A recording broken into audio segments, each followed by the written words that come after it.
So welcome everyone to our Tiger Talk series. So this week this is our second one of the week. So my name is Lindsay Bray. I'm the Senior Coordinator for Parent and Family Services.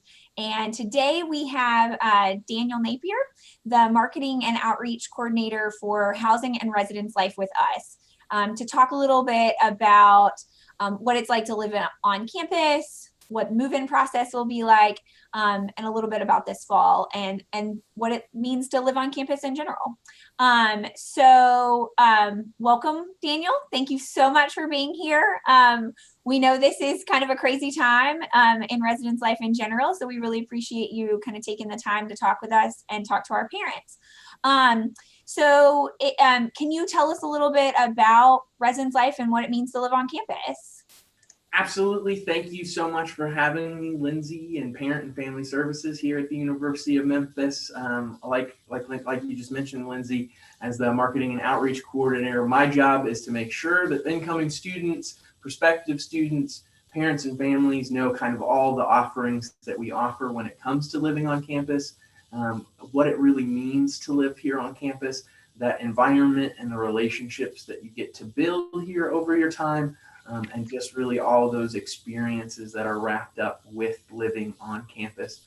I started in this role in March, so a little new to it, and then got right into the thick of things, a little bit of a baptism by fire, definitely, as different things were rolling. So appreciate folks who have worked with me, potentially parents on emails already, the grace time period of learning all this new information and making sure that folks are getting the information they need. It has been a great experience. We have wonderful people on our staff here and all of our university partners. So I've been welcomed with open arms.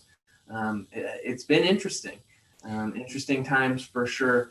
But what it truly means to live on campus here, live in the Tigers experience. Tigers live here is some of our hashtags and some of the things that we try and promote on social media and out there to students. It's just really giving them an opportunity to live here nearby on campus, right down the block from where they're taking classes, interacting with professors, other folks on staff here at the university, and just giving them a chance to grow into the future selves that they will be, and give back in their different environments and fields of studies.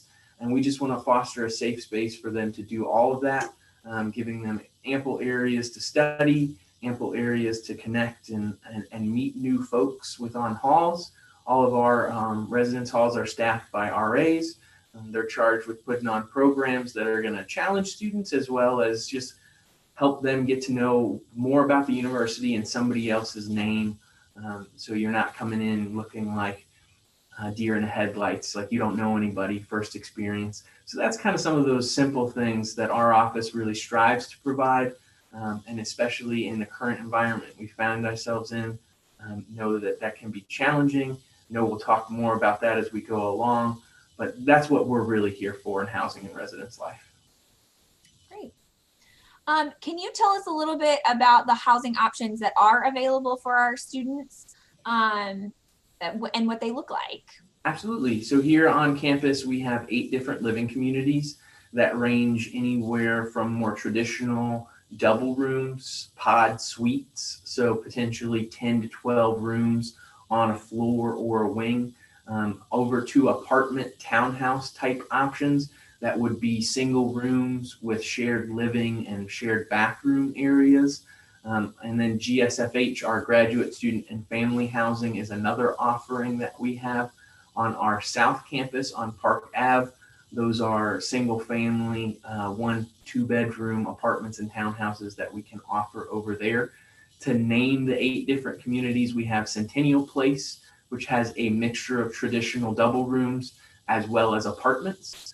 There's Rawls and Smith, which are all female halls on campus, which offer those traditional doubles as well as some single availability. The Living Learning Complex is traditionally an all freshman building, but sometimes sophomores or others who might be a part of the honors college housing do live in that building. And once again, those are more traditional double pod suite style rooms in that hall, as well as a couple limited single options there. Also on campus, we have our Carpenter Complex, which ranges from anywhere from 4-bedroom apartments to 8 to 9-bedroom townhouses. Those are what I was speaking of, which involve kind of those single room with shared living spaces. And then over on our South Campus as well, there's just the Park Avenue apartments for undergraduate students. And those are 2 individuals who share an apartment, share that living space and bathroom as well, but with their own individual rooms. New this semester, we've added rooms at the Fogelman Executive Center.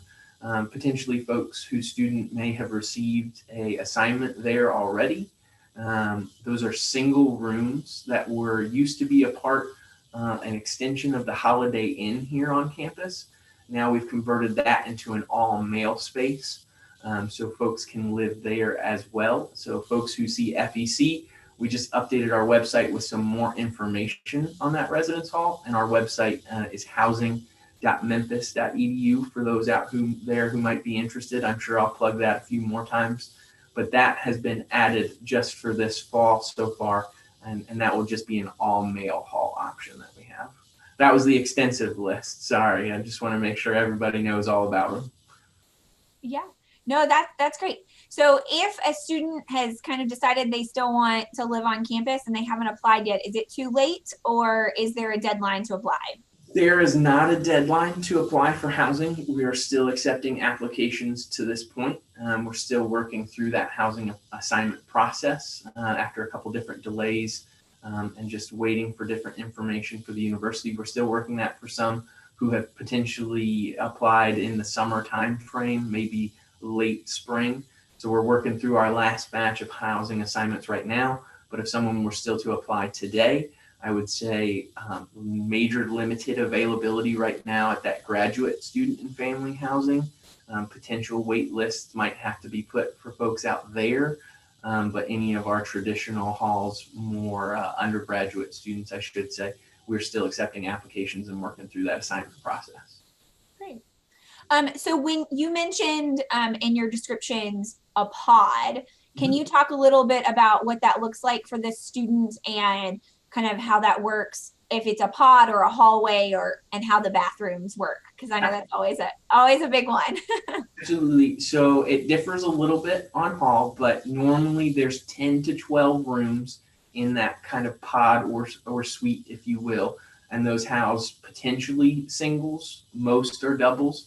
So you're looking at 20, 24 students on kind of the hall or wing, depending on how the building looks. And there's anywhere between 5 to 7 shared bathrooms in that private space that only those students will have access to. I know cleaning is a very large topic right now. All of our community areas are cleaned daily by our on-site custodial staff, and any shared restrooms for this fall, similar to those in that environment, they will also be cleaned daily for students who are using those more shared spaces. And in the LLC and Centennial, those kind of pods have key access, right? Correct. Yes, ma'am. So there's some form of swipe card entry access at all of our buildings that will look a little bit different. So for the LLC or Centennial, at this time, access is restricted to people who live within the buildings, and then within the halls even further, given kind of some of the focus that we've put on really keeping folks safe and limiting access to buildings. So you'll have to swipe to get into your building, and then at Centennial, for instance, you'll swipe to get onto your hall as well. And then once you're on that hall, you potentially have to swipe again to get into your specific wing. And so if a student came in and didn't know someone coming here and is interested to know who their roommate is, have those assignments been made yet? Or how can they find out if they have a roommate yet? Absolutely. So if you're in one of those traditional double rooms, when you receive your housing assignment letter on your University of Memphis email, so parents, if you're watching, make sure you have your student checking their email daily. That is where you'll receive your assignment letter. And then In that letter, it will give you the name of who your roommate is, and then you'll be able to sign back into the housing portal where you applied for housing to see more information on the roommate. If you email our office, that's kind of how we're going to direct you because of the different regulations that we have. Sharing of personal information, you'll be able to see it there. If you potentially received a double assignment, but there's no roommate information available on the portal or in your letter, it's potentially because you haven't been assigned a roommate yet. That might happen over the next few days. So just keep going back to the portal and checking and seeing if you have any updates there. So speaking of kind of the security that we have for our students and keeping those, what is that kind of like? Are students going to be able to have guests this semester? What is the check-in process like? So at this time, anybody living with us on our halls for this fall, guest and visitor restriction is not allowed. We're not allowing guests and visitors. Where folks will be able to socially distance in community areas in the halls, maintaining that 6 feet distance from one another. And then they'll be able to also have those connections socially distanced with people that are on their hall or in their wing. But somebody from the LLC won't be able to come over and spend time in your room with somebody in Centennial Place, or somebody from off campus just won't be able to come and swipe in with you in the building and remove. That's how we're starting the semester. Students have been made aware of that as well in recent releases from our office and the university. But there's potential that might change. We're looking at current data from the local levels as well as from the federal levels. So when those would go into effect, we'd also notify folks of what the new guest and visitation process would look like. But right now, we are not allowing guests and visitors in our hall. And you mentioned check-in. For check-in, we are doing by appointment only for move-in.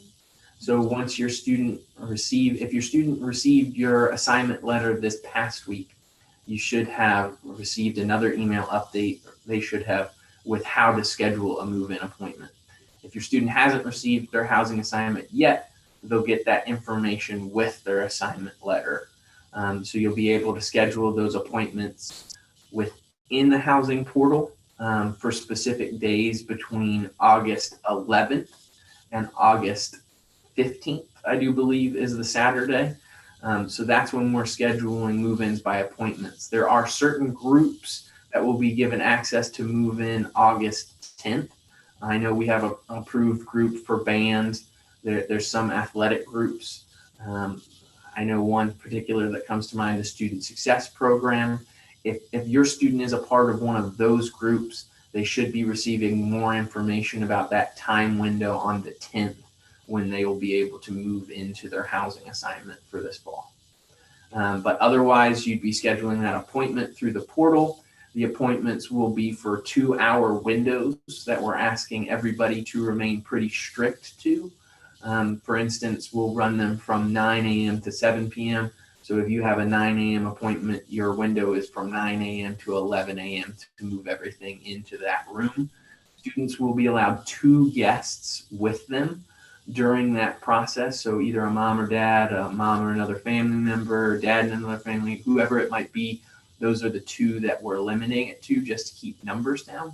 And then also looking at how many folks we can house across our residence halls. We've pared down how many appointment windows are available at each time throughout those days to really limit the population that will be on campus and just keep people as spread out as possible. I know some people would like to move in with their roommate. We're asking that if you all can schedule different times, just so you're not all there at once, to please do so. But right now, there isn't really anything that's going to restrict you from doing that. It's just something that we're asking folks to consider and take into effect. But those 2 guests and the student, another thing they'll be needing to do when they come, they'll make sure they have a face mask, or covering of some sort throughout the move process. And a couple other things to highlight. Sorry, Rachel. I know all this information is also available on our website. We just did a push out this week, so you can definitely find it there. Once you get to the main page, it's under resident resources, and then fall move-in would be the tab that you could click on from there. So all this information that I'm talking about there can be found online as well. I know there's a lot of different details. A couple things students will have to get done before coming to their check-in time. They'll have to make sure that they've completed all their immunization paperwork and submitted that to the Student Health Center. I know we've been delayed in printing campus cards specifically, so you'll just need a valid ID card that does have your name on it. It doesn't need to be a student ID yet. More information I know from that is coming from USBS and Campus Card on when those will be delivered to folks coming in. And then you need to have an updated housing contract that we put out through the housing portal signed, as well as an updated housing contract addendum signed. So a couple of requirements. Our office will be checking those and reaching out to students who haven't completed those in enough time to say, hey, if you want to keep this move-in, check-in time, you need to complete these things. So be expecting more emails about those updates over the next week or so. Great. And we'll include a lot of those links in our descriptions and as well. So in terms of move-in, we got a question that asked if a student is moving in, so say their window is on the 11th, can they then stay on campus until classes start, or do they only get to stay for that 2-hour window and then have to leave? So that's their official move-in time frame. So their housing contract starts when they move in during move-in week. So yes, once their move-in window is done, they are allowed to stay and they'll be in place and until classes start on the 17th and throughout the rest of the semester. That will be their kind of start date here on campus with us. So one of the questions we got to is it possible to bring a third person for move-in and let them swap out so that there are only 2 guests in the room at one time? That might be getting too in the weeds, but I think just so we can kind of keep up with who is going to be assisting students, we'd really like and prefer and ask that you limit it to just the 2. I know it can get a little difficult potentially moving some things in. Some things might be heavier than others. You might want then somebody who wants to help set up more things. But we do ask to just keep it to the 2, because if not, you're going to have somebody who's potentially sitting out in the car or driving around in the middle of August, and we're just trying to keep folks' numbers down as much as possible in and out of the building. So in terms of move-in, sometimes in the past we've been able to have faculty and staff or their students help, but I don't believe that's possible this year. Our warm welcome, as we normally call it, and welcome home, a part of some weeks of welcome programs that we have done previously. We've normally had sort of 300-400 volunteers out there assisting you. With the current environment, I just don't think that's feasible and possible for everyone's safety, and trying to limit those numbers. There's potentially some dollies and some students that will be directing folks to wipe those down and sanitize those in between other folks using them. There'll be some things that we can offer in terms of assistance for that move-in, but there is not going to be the big, extended, happy, fun welcome to campus that I know that we love and are very saddened that we won't get to do this year, especially seeing how it's going to be my first experience for it. I was really looking forward to it. We will have staff around to assist you, to point you to different things. But once again, maintaining that social distance is paramount as well for that move-in day. So there won't be the loads of volunteers at the halls, no. Yeah, we as staff are sad. That's always a fun day on campus. So we'll get back to it soon, though, hopefully. Absolutely. So just as a recommendation to all of our parents, if you own a dolly or a cart or anything like that, bring it with you and stuff it in the car, because it will be necessary. Will they have access to the elevators, or will it be preferred on the stair for students to load up everything through the stairs? We'll still have the elevators running and accessing. Like I said, that's kind of probably a station where we'll have one of our residence life student staff members manning, just to make sure that it's only 2-3 people in the elevator at once, but we'll still be operating those and sanitizing those and doing the various things that we need to make sure that someone who's living on the 5th floor in Centennial Place still has the availability to get up there with their things without lugging up the steps the whole day. At least it's not Richardson Towers with 9 or 11 floors. Those of you who have been here for a while know that one. So if a student wants to really start, and parents want to really start planning out their room, is there a way to see that virtually? Are there any sense of dimensions or anything like that that they can find on your website? Yes. So for several, there are dimensions, and we do have a virtual tour that you can find on our website. As we've added the FEC, as a couple things have changed since I've joined into the role and have been updating some stuff, there are several that I'm still trying to nail down dimensions on. I will hopefully get those updated within the next week. Been doing some research, asking some questions, so that will all be out there. But there are virtual tours available through our website, as well as I know the admissions visitation website as well. You can find a link to it there.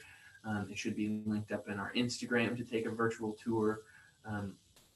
There's also quick little in-story Instagram tours that we do of all of our residence halls as well, that people can view on Instagram if you follow our @UofMResLife account there. So there are different options and opportunities for folks to view those virtually.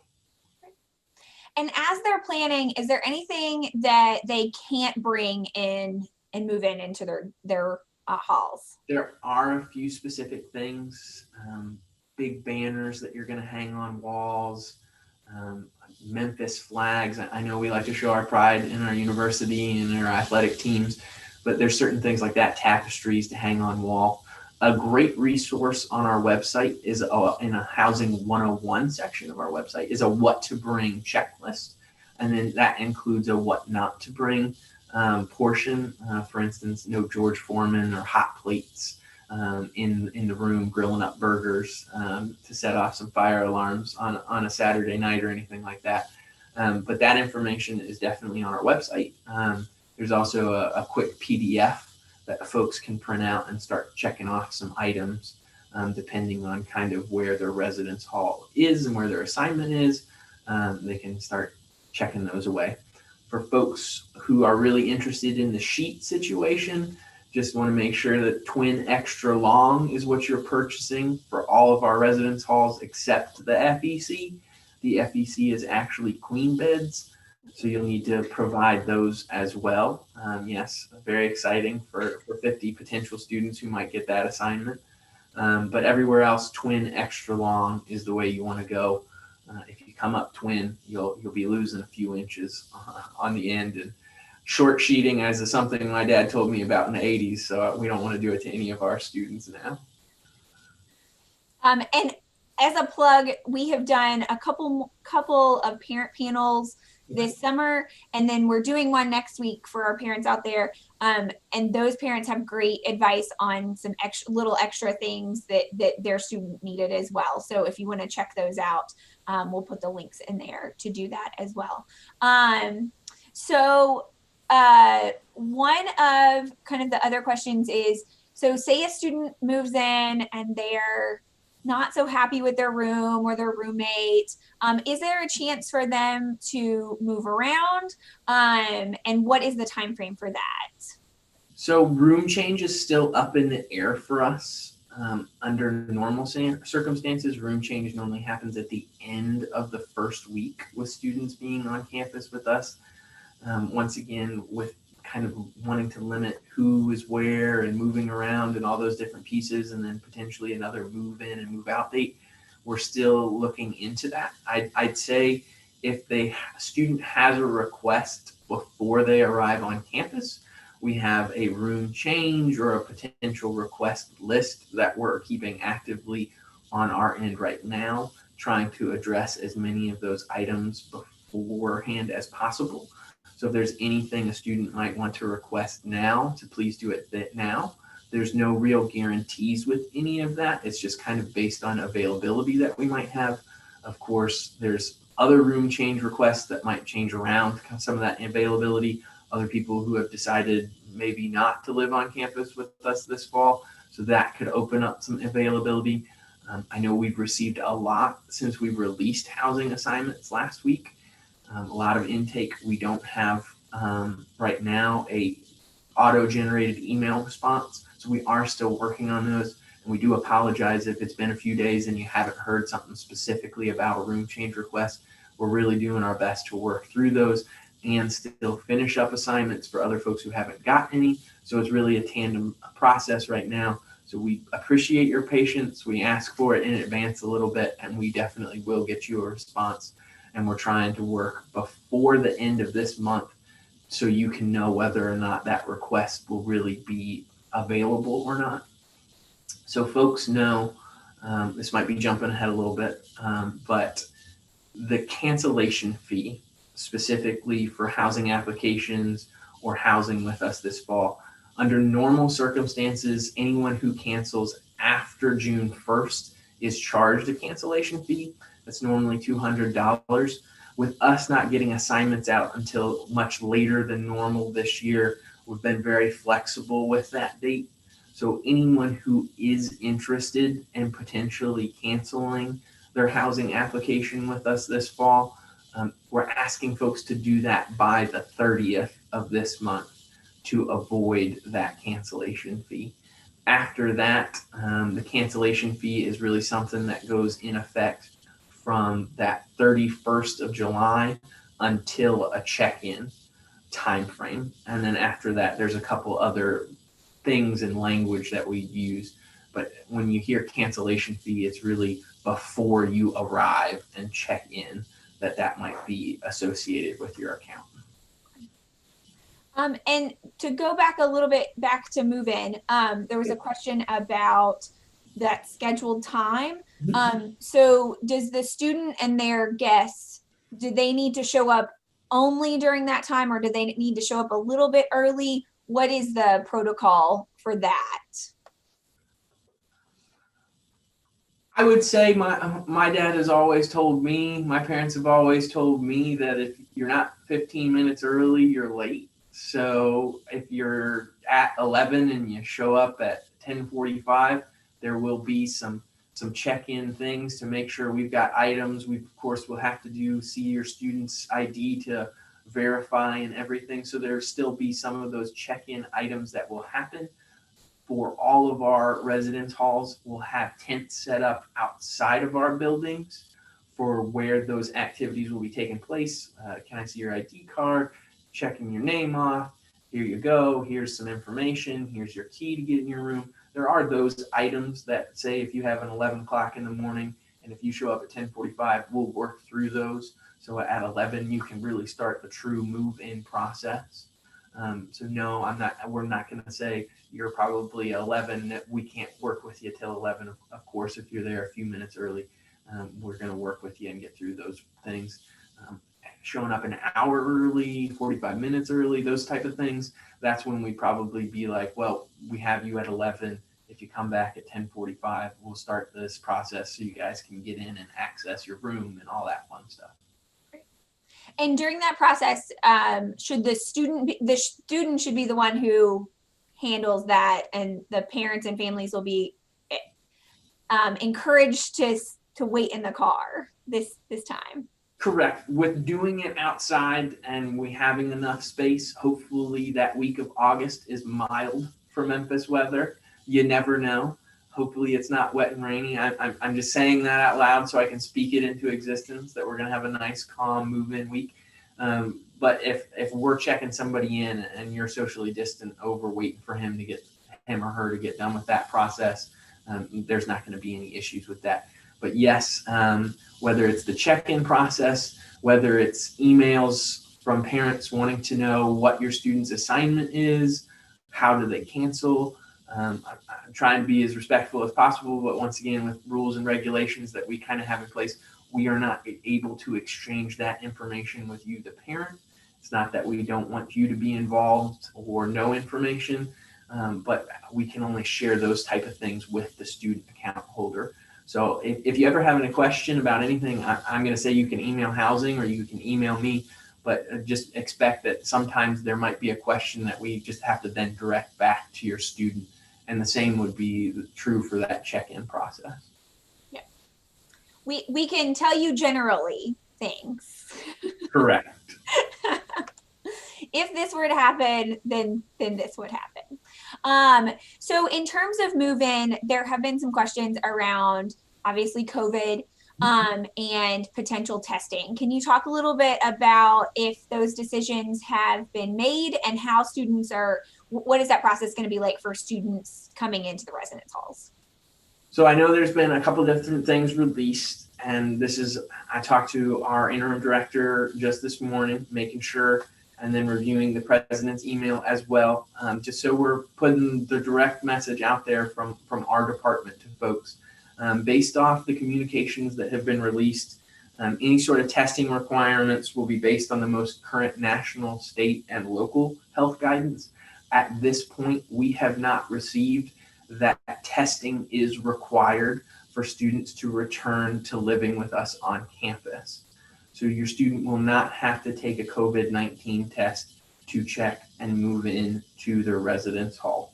We are happy to announce that we're working with Student Health Services for anyone who might have a health-related issue due to COVID-19.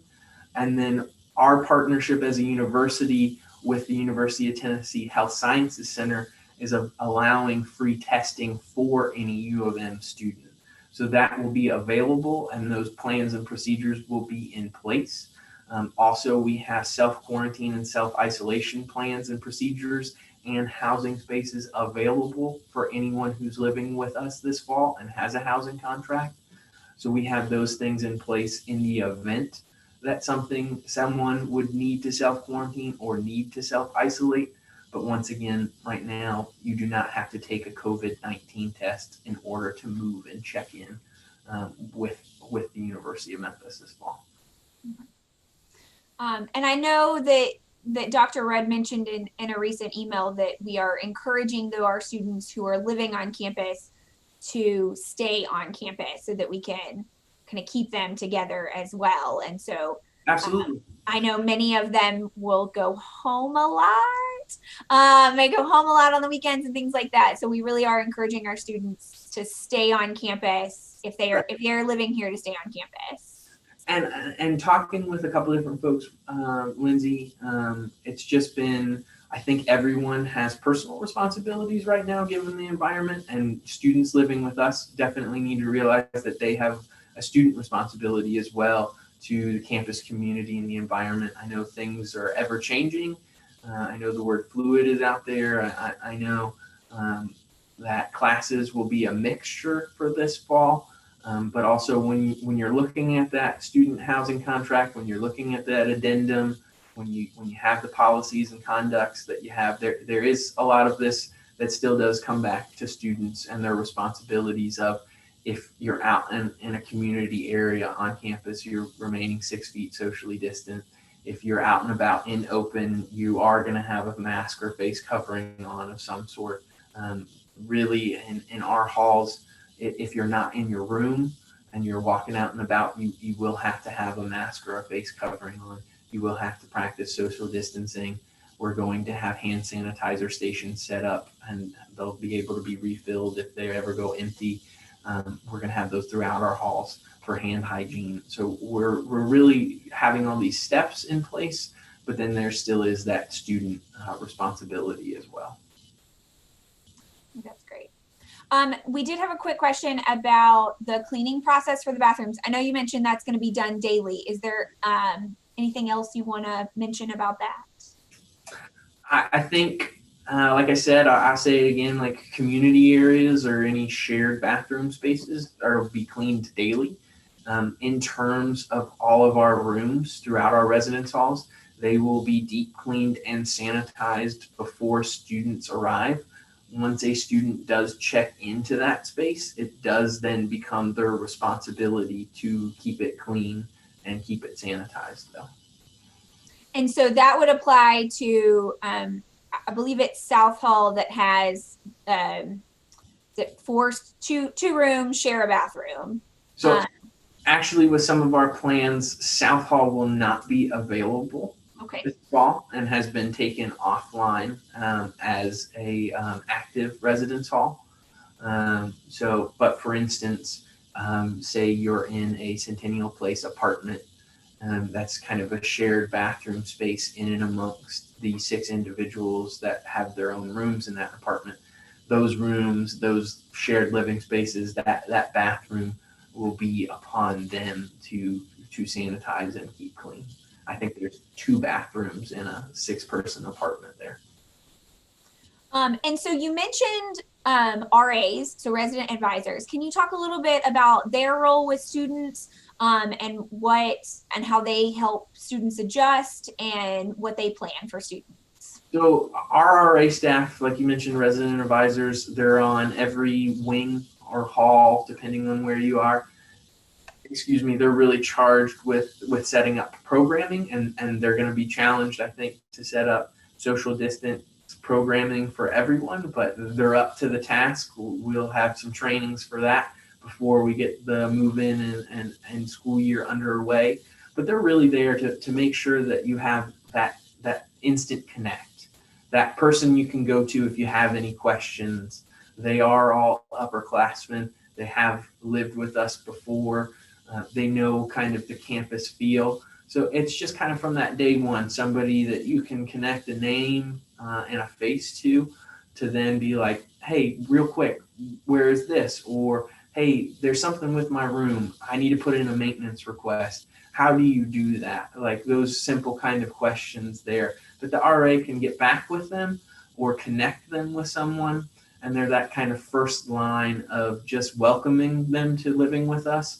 And then providing them more information and more opportunities to really grow. I think as much as our RA staff or our office or our university partners can put on things and really reach out to students and get connected, it then really becomes upon students once again to really make the most of their experience with us and to plug in and get involved where they really want and desire to. And our job is to give them the opportunities to grow and continue to move along in their development while they're at the University of Memphis. Yeah, living on campus is a unique experience and definitely one that has really shown to benefit our students, and we're really great. And I know a lot of our parents talk about their students, the people that they roomed with their freshman year from the beginning, and they met, have known their entire lives. So it's a really special experience. Another one of the other questions was, so typically move in kind of kicks off our welcome week. Our students, are there some activities that are planned for that week before classes start, or right now we're kind of holding off on those? I know a lot of them will have a lot of virtual things, engagement, but is there anything that Residence Life is doing in particular that students will have the opportunity to do that week? We're still developing a couple different opportunities. I know most departments on campus still are to figure out the best ways that we can do that. So it is still under development, and so more information I think would be that about what weeks of welcome will look like given the current environment, what opportunities will be out there, and then the mediums for which they'll be delivered. I'd say definitely continue to check for more information on that, but it's still something that our office specifically is developing right now. And we'll get more information out to parents about that as well and make sure that they're out there. We did get a question about what kind of activities there might be for parents after move-in. And unfortunately, I think with the current situation, we may be able to do something virtually or give a little item or something like that. But unfortunately, this year it's going to look so much different, and we're so sorry about that. But hopefully in future years, we can do some pretty amazing things as well. In terms of, so I know one of the things that it's unable to really do right now in terms of, just to clarify, in terms of supplies and stuff, because I know a lot of times when students move in, they figure out they need something, and their parent will go out and buy it and then bring it back in.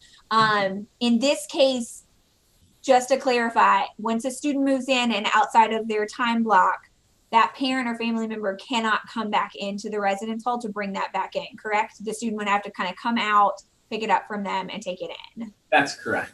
And they just kind of have to work through those logistics kind of potentially with their family member, because we would not be allowing mom or dad or brother, sister just to walk back into the hall and hand that off. Okay. Yeah, so for our parents, particularly who don't live in the Memphis area, just a note on places to shop. Target's probably the closest. There's a Bed Bath & Beyond that's not that far down. There's not a Walmart close, or a Sam relatively close. They're farther out. So just so y'all know that one, in case there is some little stuff that needs to be picked up or something like that. Close grocery stores though, so that's kind of nice. So how is the best way for parents to kind of connect with Residence Life, stay connected with y'all and make sure they know what's going on? So best ways, we are very active on Instagram, Facebook, Twitter, and we welcome parents following us on those mediums as well, knowing that I think for a lot of students, that's how they receive news in the world that we live in today. Not on TikTok quite yet, folks. I haven't gotten my dancing skills out quite yet to figure out how I also relay housing and residence life information while doing a dance. For all those parents who do dance with their kids on TikTok out there, more power to you. And I'm so glad to see you guys still having that relationship, because my dad always said, I'm going to get up right now and dance on this table at restaurants to make me nervous. And I was like, don't do it. But definitely follow us on our social medias. Check out our website for updates throughout.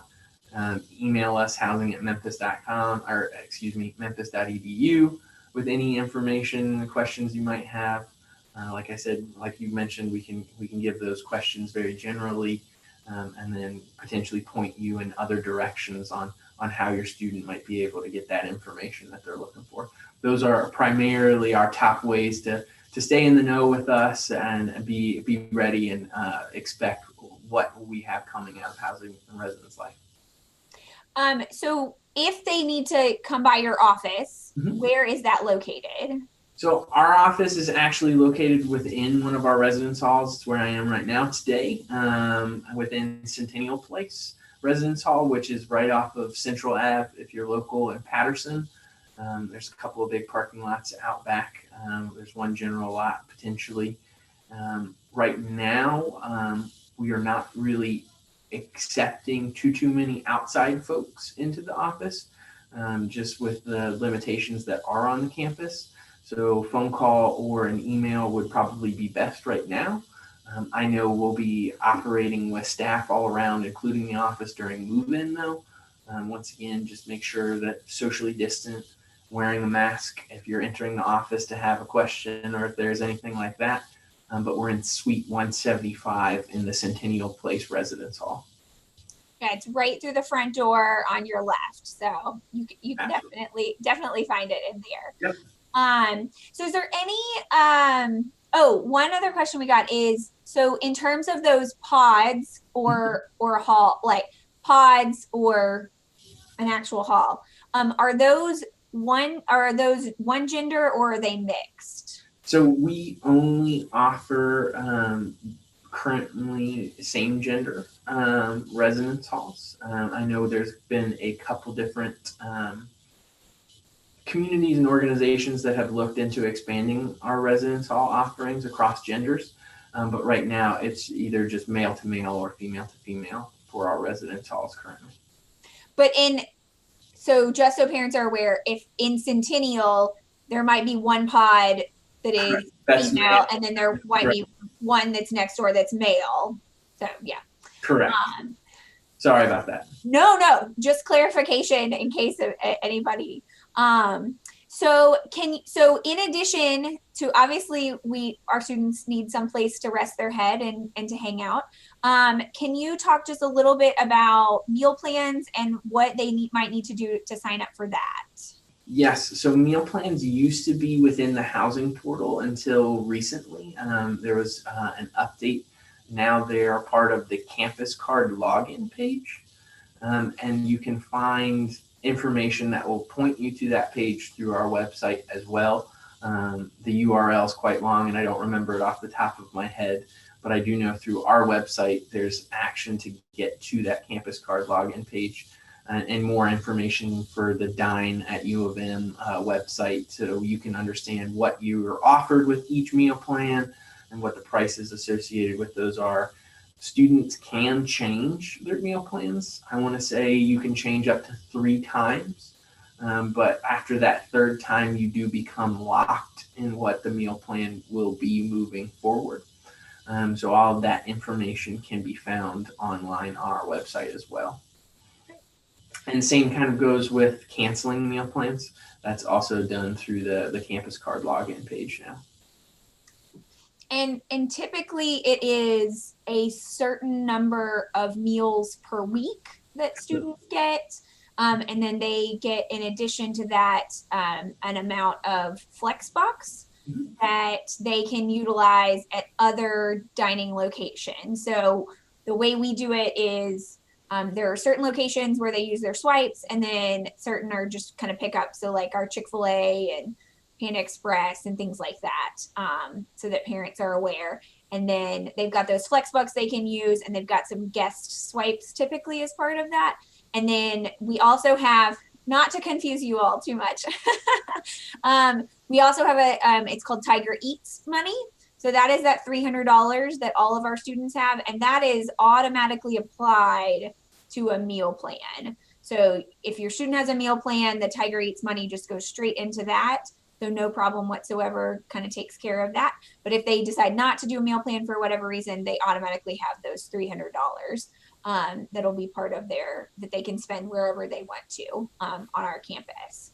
And a couple other maybe auxiliary things to be thinking about. Mailboxes.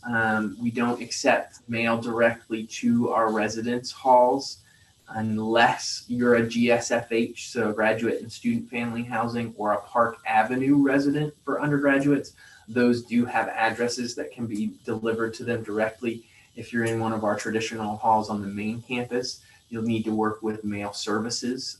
They're over in the University Center, I know, but you can online, you can sign up for a mailbox, for a PO box in the UC.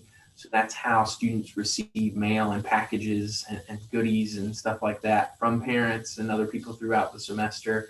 So definitely look into that and what a rental for there might be. Also, you get a you get a general parking pass as being a fall student. However, you might want to look into parking services and look into a priority resident parking pass. It's not something you have to do, but it just does guarantee students access a little bit closer to their residence hall potentially sometimes than some of the general lots. And I know first day of class is looking a little different this year, but it can look pretty full up with cars and general lots in normal circumstances. So that resident parking pass just guarantees that they potentially have the availability to be a little closer if it's raining or something like that. You don't have to walk a real far away with groceries. There's different resident priority lots dotted around our residence halls. So you might want to look into that as well. Yeah, and that's $40 a semester. Your student has to pay for that separately, and they have to do it each semester. On the mailboxes, it is $15 per semester as well, I believe. Yes, for the fall and spring semesters. So as he said, yeah, you would definitely need, they don't get mail at their residence halls. They go pick it up. So but it's a pretty seamless process for them. So one of the, last questions, can you tell us a little bit about what, if any, other piece of advice do you have for students and their families kind of moving in and getting ready to come to the University of Memphis? I'd say prepare as much as you can. I know a lot of folks are now looking at the dates on the calendar that we've released those. just know that we are working constantly and daily to get that information completed, so you can have as much time to make the best possible decision for you and your family as possible, and really looking forward to having folks back on campus, even with the restrictions that are in place, with the social distancing and with masks. I think my advice is just kind of prepare that it isn't going to be kind of how it was. I think President Rudd said it very well. We're not getting back, I think, to the academic year that we all want it to be. But there are ways that you can prepare and have those items and be ready to move in and still be excited about the opportunity of living on campus and living with us. So I would just say it really comes down to preparation and reviewing that information. And we're going to work with you to make this process as seamless and as easy as a transition, and with all accommodations that we can offer to you guys, because we're really excited to have you this fall. And just to reiterate, if anyone needs an accommodation, they should email y'all, correct? Well, it depends on the accommodation. If there's a health accommodation specifically, or something that isn't on our records right now, you definitely want to try and work with Disability Resources for Students still. They are the only ones that can provide a direct housing accommodation. For instance, my student needs a single room because of X, Y, and Z. Like, that would have to be through DRS, and then they'd give us the accommodation and we'd assign based on that. For other things such as like room change requests or other accommodations that are potentially maybe just a more personal, I think, request or accommodation, yes, emailing us, letting us know, making sure we're aware. For people who aren't able to move in that 11th through 15th time frame, we're not able to do any early move and check-ins this year with already pushing calendars up. But we will be able to potentially accommodate a later check-in than the 15th. The information that you'll see on our website is, if that's your student or you're in that situation, they'll need to contact their residence life coordinator.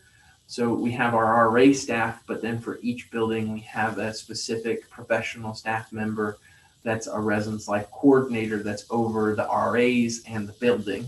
And all of their information is found on our website. So you'll need to connect with that person to then schedule an appointment beyond the 15th time frame potentially. And if you don't do that, you'll potentially show as a no-show on our list and might be charged a cancellation fee. So if you know that I can't move in any of the time slots or days between the 11th and the 15th, definitely reach out as early as possible after you've received that assignment letter and moving forward with that information. So those type of requests, definitely continue to send those through the email. We'll have somebody here on staff that can work to get you an answer or anything along those lines. And same thing. Sorry, this just popped in my head. Same thing day of. If you're running a little behind and you need to call into the front desk, we'll have folks working that. We'll have folks monitoring our emails, because if you're going to be 15, 20 minutes late, we understand that the interstate can get backed up. We understand that life happens. So we're not going to say, well, you're showing up at 11:15. Now you only have an hour and 45 minutes. We're going to work with you to give you the 2 hours that we're requesting folks to move in.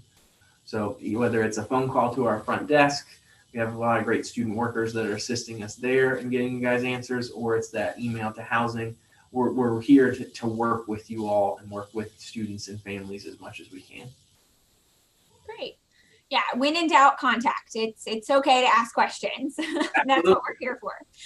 So for those that joined us a little bit late, can you tell us one more time about when the housing assignments are being made and what that kind of looks like, and the availability that's left?